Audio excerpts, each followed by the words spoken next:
मैं अपनी बेटे की 18th बर्थडे में उसको गिफ्ट देने के लिए ऑनलाइन कार्स ढूंढ रहा था। मैं सारे कार्स वेबसाइट ढूंढ रहा था जहां पर मुझे कार्स पे अच्छे डिस्काउंट्स मिले, जैसे कि cars.com, eBay मोटर्स, पर वहाँ सभी साइट्स पर रेट ओवर प्राइस्ड थी। उन सब साइट में से एक साइट थी क्रेगलिस्ट, जिसमें मैं करीब 2 घंटों तक कार्स ढूंढ रहा था, क्योंकि मुझे पता था कि क्रेगलिस्ट ही एक ऐसी साइट है जिसमें मुझे अपनी एक्चुअल डील मिल सकती है। तो मैं उसमें लगातार 2 घंटों तक ढूंढने के बाद मुझे आखिरी में मिली टोयोटा कैमरी, जो कि सिर्फ 67 माइल्स ही चली थी, किसी भी प्रकार के एक्सीडेंट के बिना, बहुत ही अच्छी कंडीशन में, और वो भी $3,500 में। मुझे ये कार बहुत ही ज़्यादा पसंद आई क्योंकि इसकी माइलेज बहुत अच्छी थी और रेट भी बहुत कम था। जो सेलर था वो मेरे घर से करीब 20 मिनट की दूरी पे था। मैंने उस सेलर को कॉल किया डील फाइनल करने के लिए। मैंने उसको पूछा कि कब मैं उसकी गाड़ी देखने के लिए आ सकता हूँ। फ़ोन पर वो आदमी मुझे नॉर्मल ही लगा। उसने मुझे यकीन दिलाया कि गाड़ी बहुत अच्छी कंडीशन में है और गाड़ी पे कोई भी डैमेज नहीं है।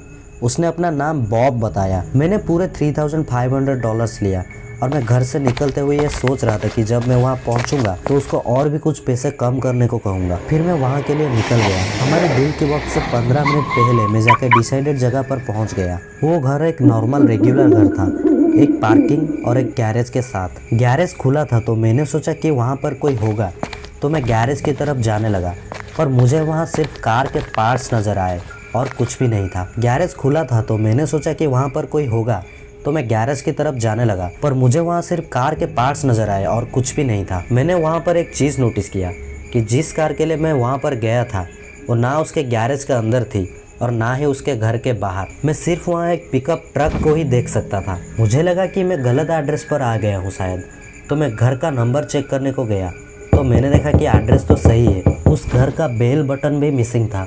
फिर मैंने सोचा कि डोर पे नॉक करके देखता हूँ।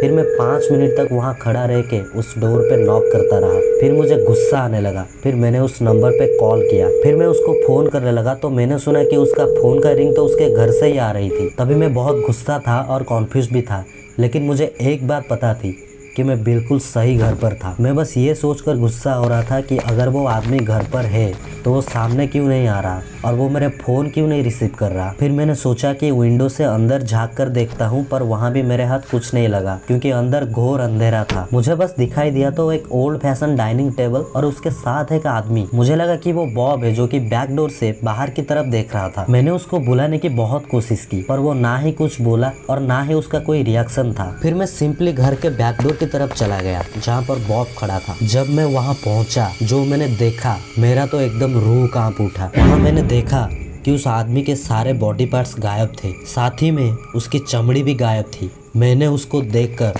एक सांस में ही कार की तरफ भागने लगा। मैंने गाड़ी चालू करने के साथ उस घर के तरफ एक बार देखा तो जो विंडो के ब्लाइंड्स मैंने खोले थे घर के अंदर झांकने के लिए, वहाँ उन ब्लाइंड्स को कोई नीचे करके मुझे देख रहा था। फिर मैं डर के मारे वहाँ से निकल गया। रास्ते भर में ये सोचते सोचते घर पर पहुँच गया कि वो कौन था। ये सारी सिचुएशन कोई सेंस नहीं बना रही थी। वो सारे कार के पार्ट्स और वहाँ कोई टोयोटा कैमरी भी नहीं थी, और वो लाश, अगर वहाँ कोई कार ही नहीं थी तो वो आदमी मुझे कोई कार दिखाना ही नहीं चाहता था। और इन सब के अलावा एक डरावना और डिस्टर्बिंग चीज़ ये है कि मैं बहुत ही करीब था एक ह्यूमन बॉडी पार्ट सेलर के हाथ लगने के।